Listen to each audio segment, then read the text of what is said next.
Welcome once again to the Biz Live podcast. We're broadcasting live from our studios in lovely downtown North Las Vegas. We are the Small Business Education Program. My name is Mike Bendrup, and I'm here joined with my co-host, Shiva. Hey, guys.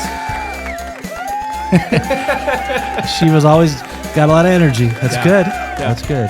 That's good.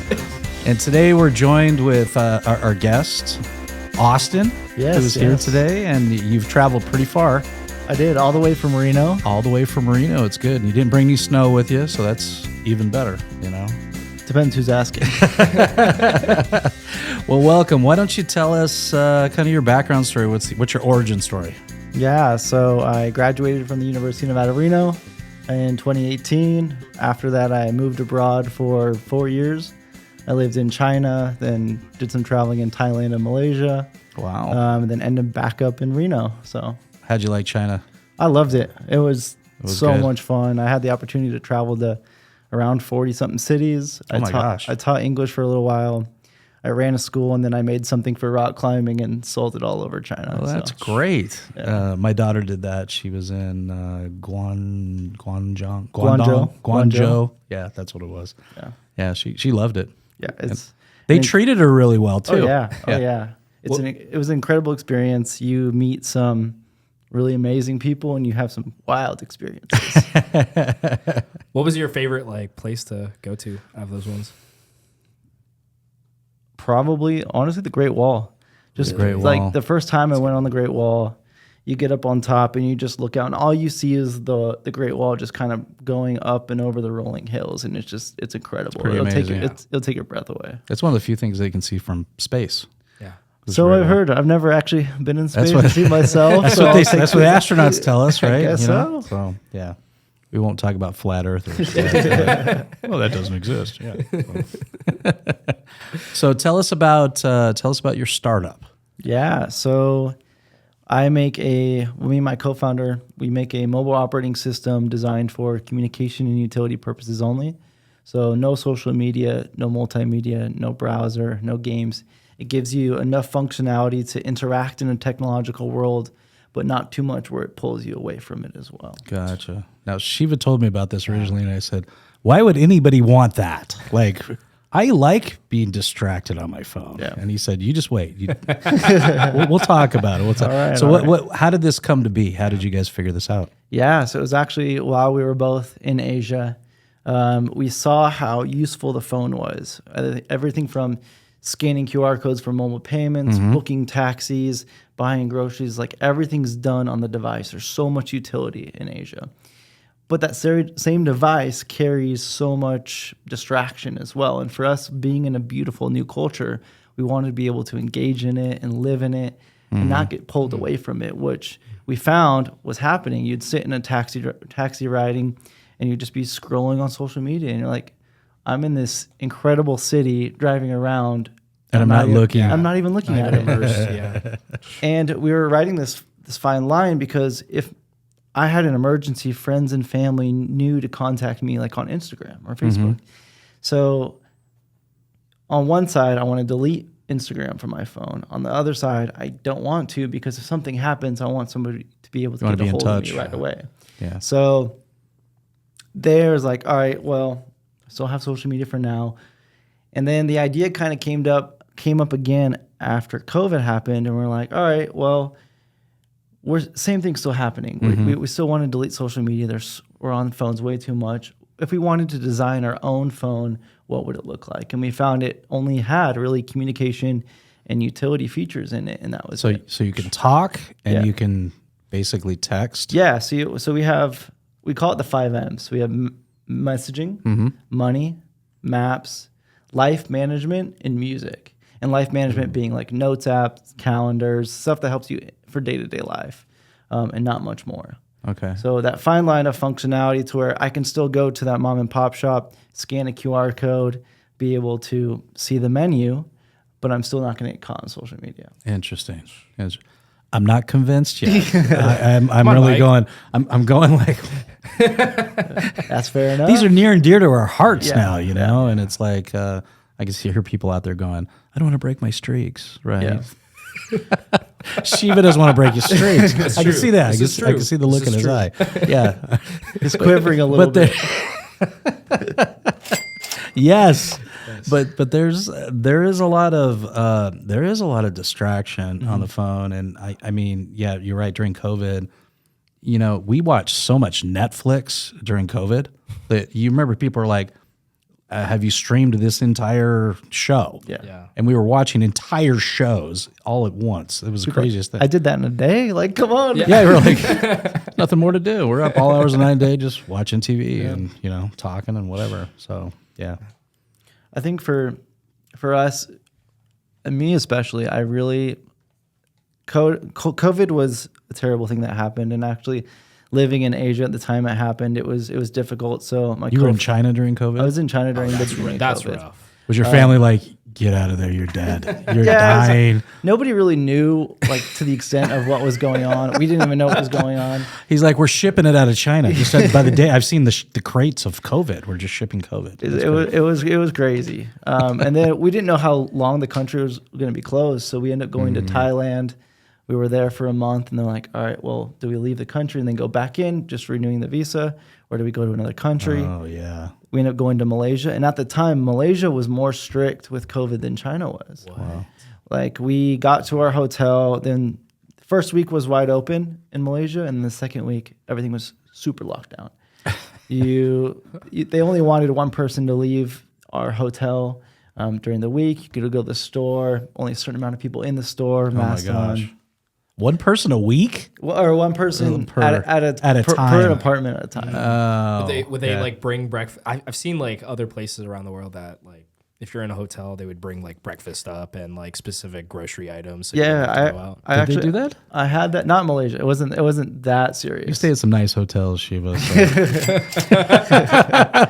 Holiday Inn don't be doing that, Shiva, right? You get the scrap. You get what's left over. Yeah, I'm like, there's a vending machine. That's about it. But during the whole time of COVID, it got me back into reading a lot, got me back into learning, got me back into that mentality of like, how can I push myself? We have all this time indoors. Yep. We might as well find ways to make the most of it.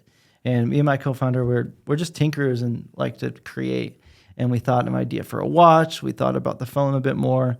We both got back into reading, like I had mentioned. So for us, it's like we turned this hugely negative experience into as much of a positive as we could. So does this? So it's an operating system. It actually you Correct. install it.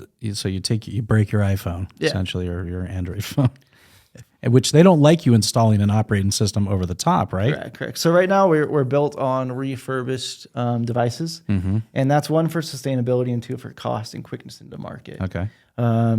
Sustainability is big, especially with Gen Z right now, and for us, it's making a phone is difficult and it's expensive. It's hard. Yeah. It's inexpensive. So for hardware, it's like why tackle that beast initially when we can just do the software? Which the whole dumb phone, minimal phone issue is really a software issue. It's not as much a hardware issue.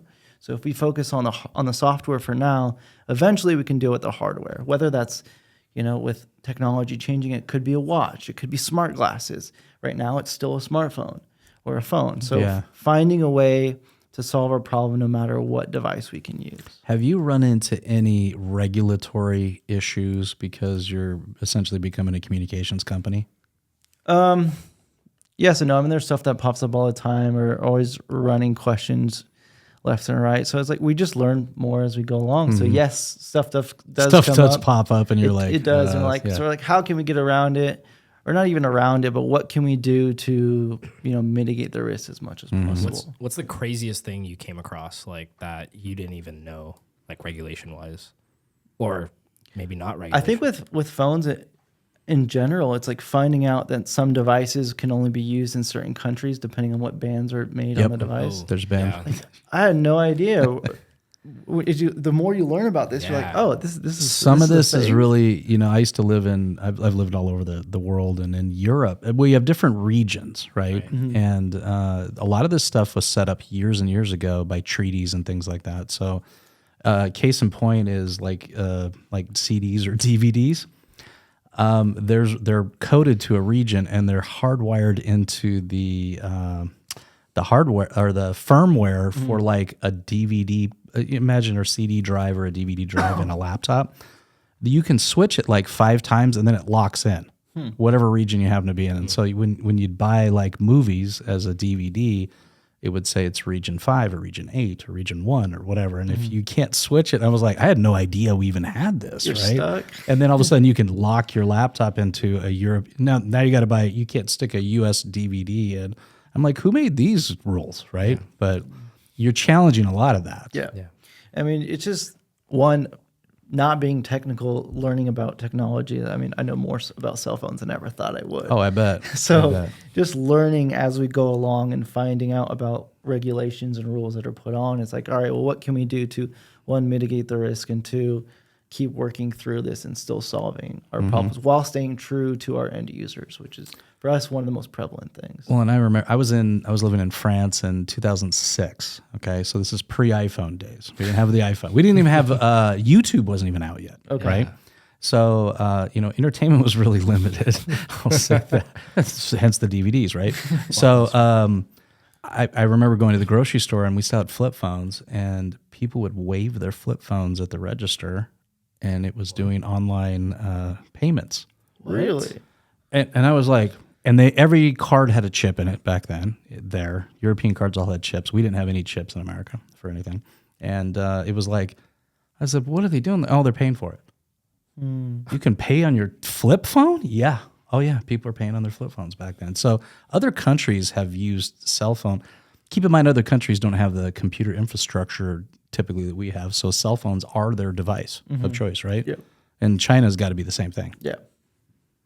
So that's an interesting place to conceive this whole idea. Yeah, and even going back to your point about, I mean, this whole week was CES and seeing a bunch of the stuff there that's like new, and we're like, oh, this is brand new. I've never seen stuff like this before, and like I was seeing this every day when I was living in Asia. They're used to it. Yeah. And it's just cool to see that what's implemented there is like starting to make its way over here. And we did get a lot of inspiration from things like WeChat and Alipay, and just how much functionality can be thrown into one ecosystem. WeChat is pretty amazing. It's and if you don't know what WeChat is, it's kind of it's the WhatsApp for just Asia. It's like it's an all-in-one everything. It's like it's Payments, Venmo payments, it's everything. social media, messaging, contact card, contact sharing, literally anything. Because I don't know if WhatsApp worked in China. I think, right? Because like when my daughter was there, we could only use WeChat to communicate. I use mostly WeChat to communicate. It's just easier. And is WeChat throughout the world now? I mean, I use it still here to communicate with all my friends back in China. I still try and keep in contact with them as much as I can. I don't know. Do the Europeans use WeChat? No, I think they're mostly WhatsApp. It's all WhatsApp. Yeah. WhatsApp dominates most of the world, especially Latin America, right? And WeChat is all the Asian countries. I know Elon was trying to do something with X and Yeah. trying to make it a WeChat, like with social media, payments, et cetera, et cetera. So that's He's going to call it XChat. That's gonna be XChat. great. give it a couple more years. Yeah, right? So what's the name of your product again? Yeah, we're called Sleek, and we spell Sleek. it differently. We spell it SLEKE, SLEKE. and that's just for brand differentiation. Okay. Are you fully launched, and can it be implemented now? Yes, so we're currently in beta. Okay. We have about 30 users testing out the phone. Constant feedback from them. We're trying to do at least a call once a week with all of our users just to kind of see what we're doing right, what we're doing wrong, and what we can improve on. And we can only get that information by staying as much content, get in much contact with them as possible. Now, it's tricky. It's like when you have a product, you have to hit a certain amount of users to make it fun, right? Or make it hit your critical mass point. Correct. Email was one of those things. It's like, email's no fun if you're the only one with email, right? Correct. Emailing Emailing yourself. Thing. Yeah, you're emailing yourself, or you're just calling you and 3 friends, right? Yep. It's not fun, but you integrate with every other system. Nobody knows they're talking to you on the phone. Yeah, you can't tell the difference. It comes in. Correct. We're built carrier unlocked. Okay. And that's another reason. It's like we're trying to find all the barriers to entry that keep people from getting phones like this. And what we see in the quote unquote dumb phone minimal space is a lot of the phones that you need a required network to work. And for us, it's like, well, it doesn't make sense if you're on this family plan that you've had for the last 15 years to all of a sudden switch carriers. Why don't you just pop your SIM card out and you can throw it in our phone? Yeah, in other countries you do. When you go to other countries, you just buy a SIM card and you throw it in your phone. Or an eSIM now. or buy a burner. It's you know? totally separate. Yeah. I was gonna say, like, is that one of the biggest differentiators for you guys, like with your competitors, is just being carrier unlocked? Yeah. For us, it's being in the middle ground of smartphone and dumb phone, because there's a lot of dumb phones out there that are great.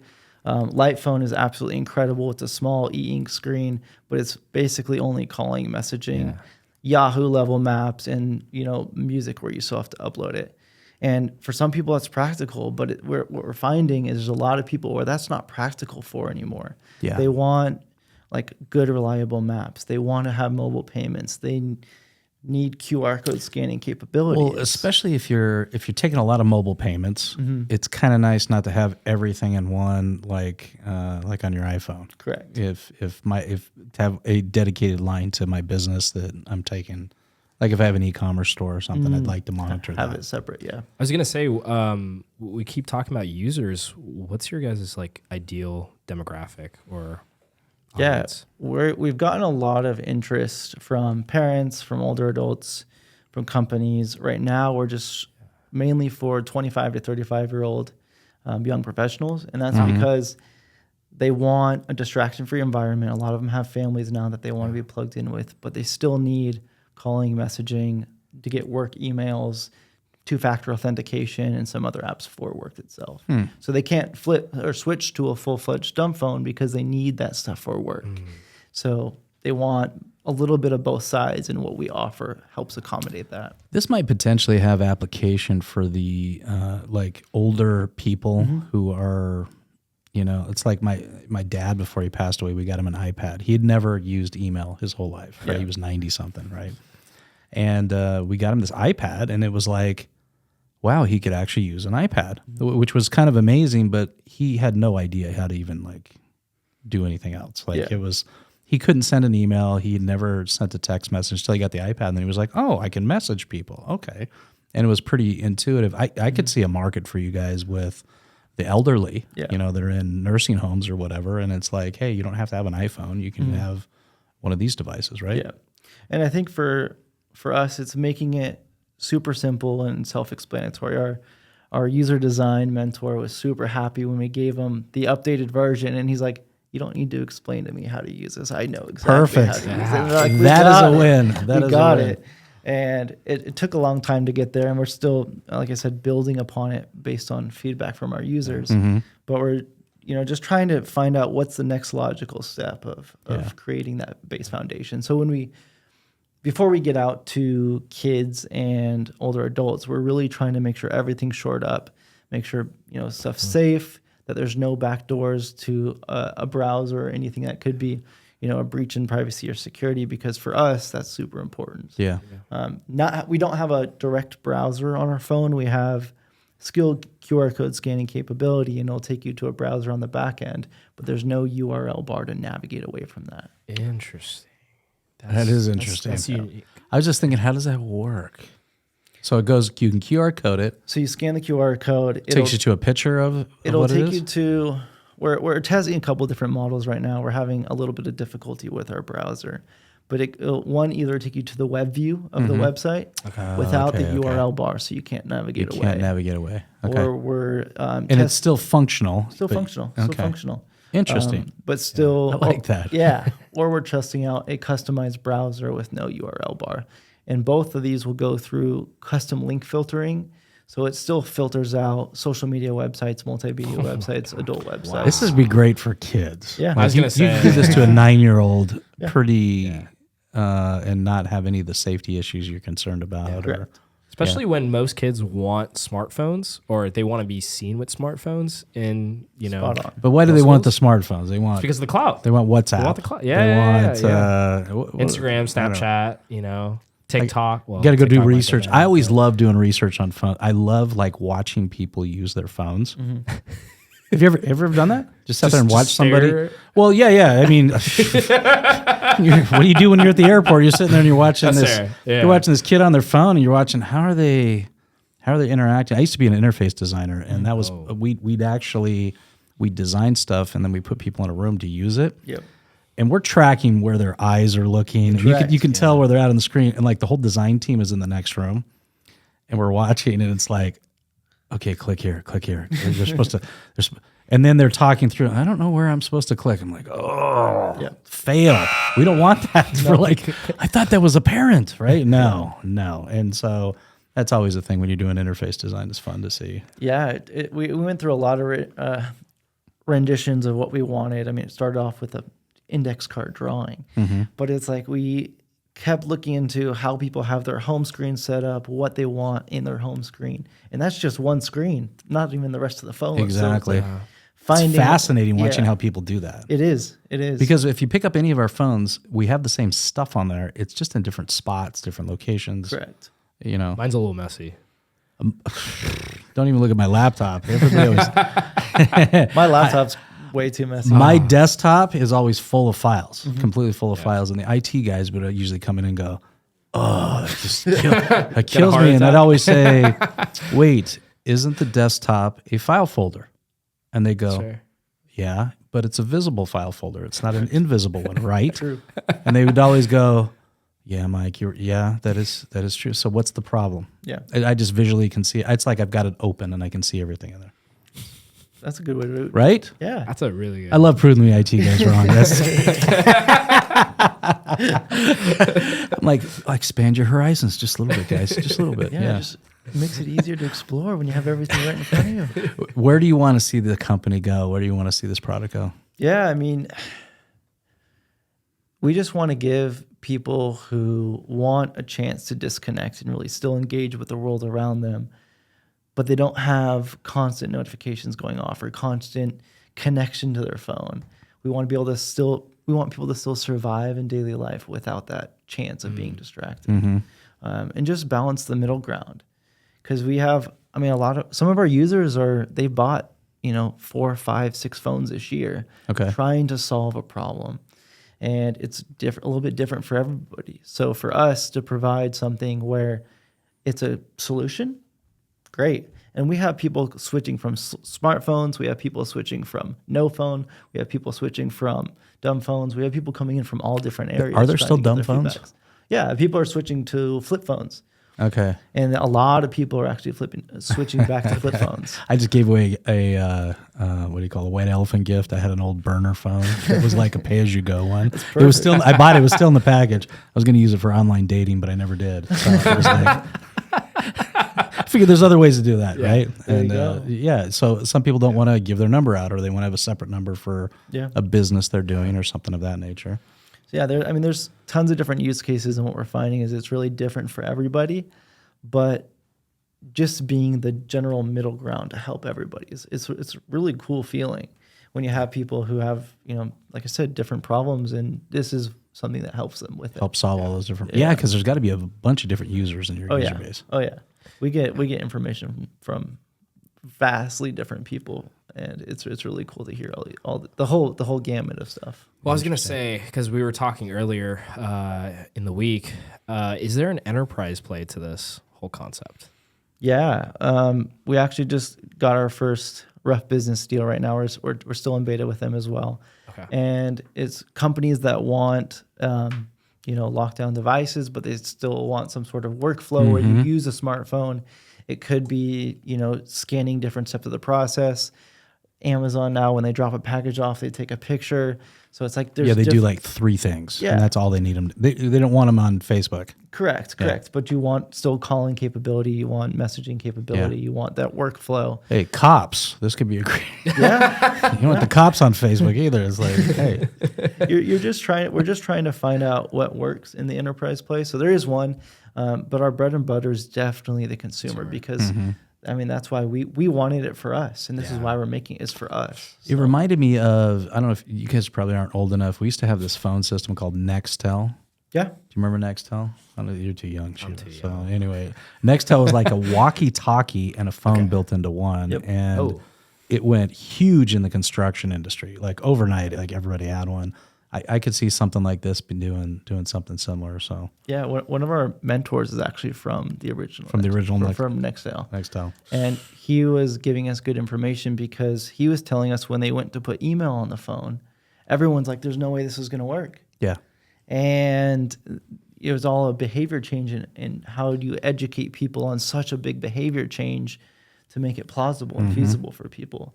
And I mean, that was what our goal is now we're trying to, help people where we don't have as many behavior changes. It's still self-explanatory and simple to use. And isn't that the trick to interface design? Making it as effective but as simple as possible still. 100%.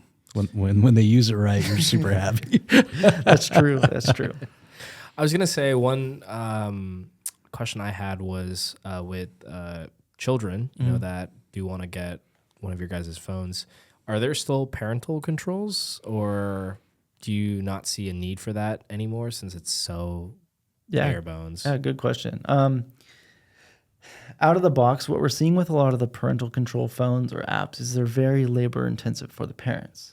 Yeah. And if we have something that out of the box works, fantastic. We still envision it with some sort of parent portal to where they can screen what numbers they have to put in the phone numbers, and text can't go in or out of the phone unless it's an approved number. They would get pictures or videos get sent to the phone so they can view it and make sure it's safe before the kids can see it. And you can do stuff with AI now where you can like vet and messaging and make sure that if there's bullying that comes up or something that raises red flags, that will automatically get flagged and sent to the parents. Same thing with location. We're still early, so for us it's building out that base foundation, but we've definitely had a lot of these conversations because I've gotten emails already like, hey, I'm a parent of 2 kids, I'm getting ready to buy them their first phone, is this ready and to get sent out? Can I get it for my kids right now? And we're trying to get to that point as fast as possible because same thing, there's a need.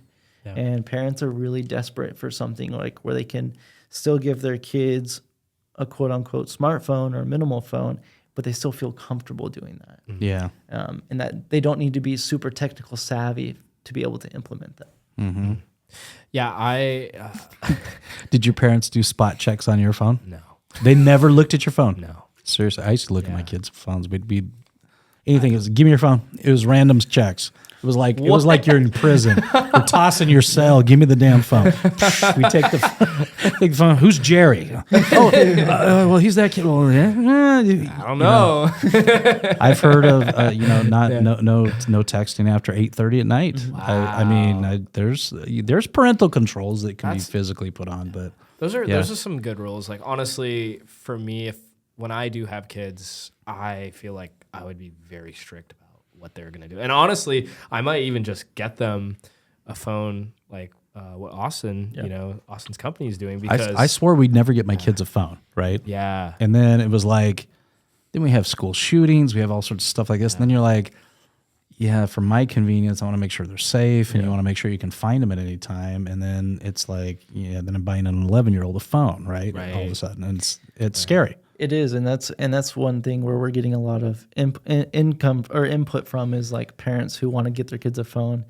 And there's so many regulations going in different states now about regulations of kids with cell phones. Mm-hmm. And for us, it shows that there's a market, and like in Nevada, they're using those pouches now where the kids have to put their phones in the pouches. Well, the sleeves, if there's still a quote-unquote emergency, there's a lot of parents that are pushing back because like, I still want to be able to get a hold of my kid. So if there's a way to give them devices where, one, they're not distracting, and you can do something where like the phone gets geo fenced within the school. So once the kids are in the school, then they can't have XYZ functionality, but they can still call mom and dad. Mm-hmm. And that's the only functionality on the phone. So there's a bunch of ways you can go about it that's practical. I was going to say, is there location tracking? Like with obviously, of course there is. Right? Yeah. With parents, we're just trying to see what they want, and we're trying to listen to as many parents as possible. Well, I think location tracking is probably the lowest hanging fruit you have, because correct, the towers have to keep track of where they're at anyway. Yeah. So it's that's probably the easiest app you have to integrate. One of them, I think that's easier than voice. In this day and age, probably. It's a little crazy, but yeah. Where do you want to take this eventually? Are you guys, if Google shows up and writes this giant check, are you like, thank goodness, save us? Yeah. I mean, that's a good question. I think a lot of minimal/dumb phones are very mission driven, and unfortunately big tech seems to be less mission driven these days. Yep. It's more about the money coming in and ad spend, and our whole philosophy is to get people off the phone as fast as possible. Mm-hmm. What can we do to get that phone back in your pocket so you can still engage with Still life? engage and do that. Where it seems like with all the ads, the way that the colors on the phone, keeping you on the device, it's geared the exact opposite. So for us to get people off the phone, it would seem counterintuitive to their model, unfortunately. Gotcha. And bigger companies have made it very hard to work with and very hard for small startups like us to work in the telco industry. Squeezed out of everything. 100%. It's so difficult. And for us, it's like, all right, well, there's just a real problem to solve, and we're going to do what we can to solve it. So. Interesting. Do you as far as somebody wanting to get into this, you obviously you have to buy the phone, correct, right, outright, and then you buy a monthly access fee to you guys, right? Right now, it's just a one-time payment. It's a one-time payment. What's the cost? Right now, we're charging $444 for a one-time payment. $444, and then you get the phone with our software on it, free updates for life. Wow. This is currently for... Wait. $444 includes a phone. Yeah, includes the phone. Yeah. And that's lifetime access to... It's lifetime access for our beta users, because that's currently where we're at. Can I become a beta user? You can use... Of course. Welcome. You got to know somebody, Shiva. I know someone. He's like, nah, sorry, Shiva. We have a limited amount of users right now. Perfect. But yeah, if you want to join, you're more than welcome. We're trying to get as much input as possible. That's why we're trying to give our beta users and alpha users free updates for life to help incentivize them to. Yeah. Because having and finding somebody that wants to use a minimal phone is hard. Finding and having somebody who can use who wants to deal in early stage tech is hard. It's hard. Well, now put those two together. You're shooting at a bullseye. It's so minimal. So we're extremely grateful, and we know how pivotal a phone is in people's lives. So we really want to thank them for sticking with us, or sticking with us since the beginning. And for that, it's a one-time price. So we're working with them to see what the full price will be at the end. If somebody's listening to this now, how do they sign up? And they go, this is really interesting. What's your website? Where do they go? And what's the path to ownership? Yeah. So our website is sleek.io, SLEKE.io. You can shoot me an email if you have questions. My email is austin@sleek.io. There's a place an order page on our website that they can get the phone from. And like I said, I'm more than willing to talk with anybody right now. That's awesome. Answer their questions. Is this your first entrepreneurial venture, or have you been doing this since you were like 12? It's funny because my co-founder and I, we started off in college selling pre-workout of our dorm room. custom pre-workout blends. We had all the different supplements. Yeah. I would have bought this. Most entrepreneurs have been selling stuff since grade school. Yeah. Honest to goodness. Yeah. So. We've done that. I made the thing for rock climbing and sold it all over Asia. I've kind of just been always solving my own problems, and same thing with my co-founder. And your family still loves you, so that's good. Yeah, surprisingly. That's really good. Yeah. They're like, we're not buying it yet. We're waiting to see where this one goes. Yeah. I moved to the other side of the world. That was one thing. Now I'm making a phone. It's a whole nother thing. So no, it was super cool because when I met him for the first time 10 months ago, actually to the day, this was just an idea. This is in Reno before I started working here, and it was super cool learning about it in concept phase.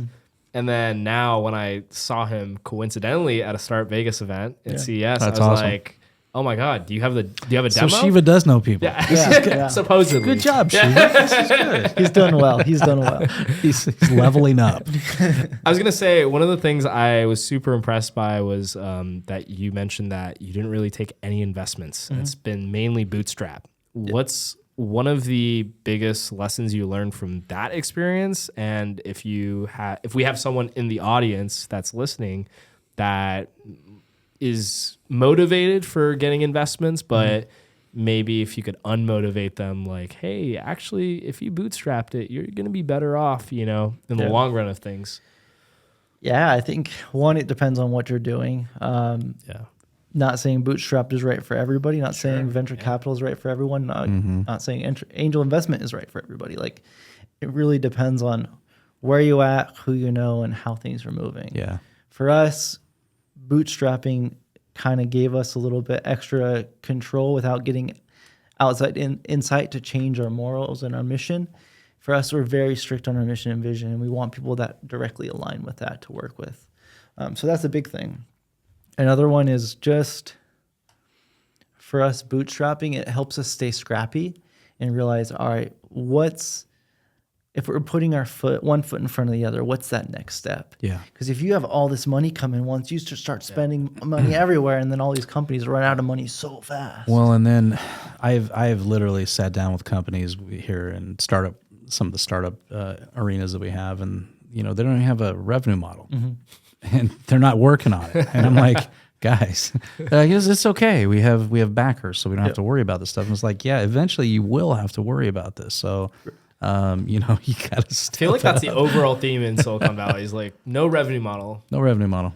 But the product is amazing. Well, we've had quite a few companies that have gone ballistic successful without a revenue model. Sure, yeah. I remember when YouTube first came out, they had like 1 million views a day, like real early on, and they were going, we don't know, we're working. I remember I saw a news interview and they said we're working on a revenue model right now.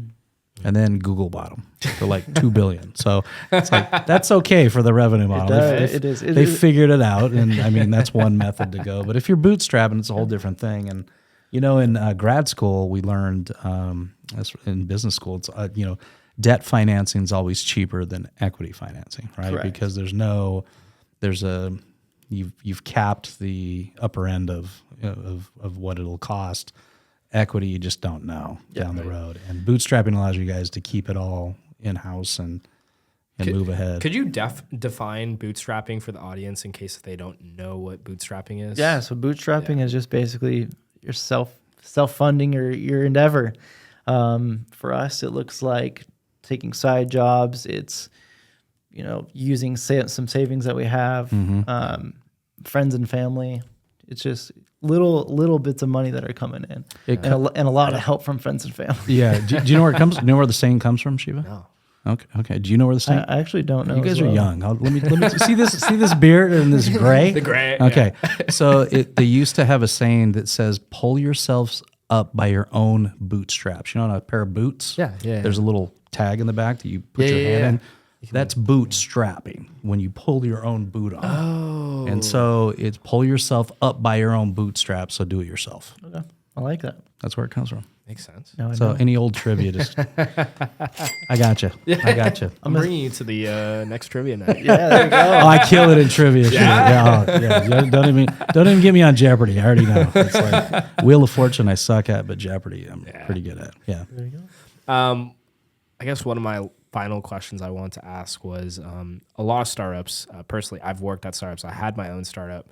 I feel like a lot of startups these days focus too much on the numbers, and what I gotta be hitting this metric at this time. And well, are you guys focused on metrics, or are you just kind of seeing what lands on the wall and going from there, or is there a good blend? Like, what would you give in terms of advice for people who might be thinking about metrics? For us, I think it's a good blend. We went through the G-Beta pre-accelerator program, and there they give you weekly goals that you should achieve. And for us, like, that was enough to keep pushing us, and we saw tremendous growth during that time. So metrics do help, but also if you guys got mission too. Yeah, right there's definitely a fine line between the two, because you can't have something so disproportional that you're never going to hit it. But any growth is good growth in the startup world. Yeah. I mean, as long as you see, depends what you label a failure too. Yeah. Like if something doesn't work, is that a failure? No, because it's still moving you towards your end goal. Right. So same thing with metrics. It's like, it just depends how you define success personally. For us, it's like solving this problem. Whatever will get us there will get us there. Yeah. Awesome. Give your website again. Yeah. This is good. Yeah. So it's sleek, SLEKE.io. And yeah, feel free to have anybody. SLEKE.io. Okay. Correct. Good. Is that a cheaper domain? No, we just want that differentiation. And it's cheaper. I was like, he's bootstrapped. It is It's cheaper. a 2-in-1 deal. 2-in-1. That's awesome. Yeah. Austin, thank you so much. Yeah, and thank you, Austin. I'm sure glad you were down here for CES this week. And this is wonderful, enlightening us as to some of this stuff. And I'm glad you knew Shiva. This is good. Yeah. Good job, Shiva. Thanks for having me, guys. Thank I you. appreciate it. Thank you. This is a win all the way around. So this has been another episode of the Biz Live podcast. Now go do something great in your business today. Thank you.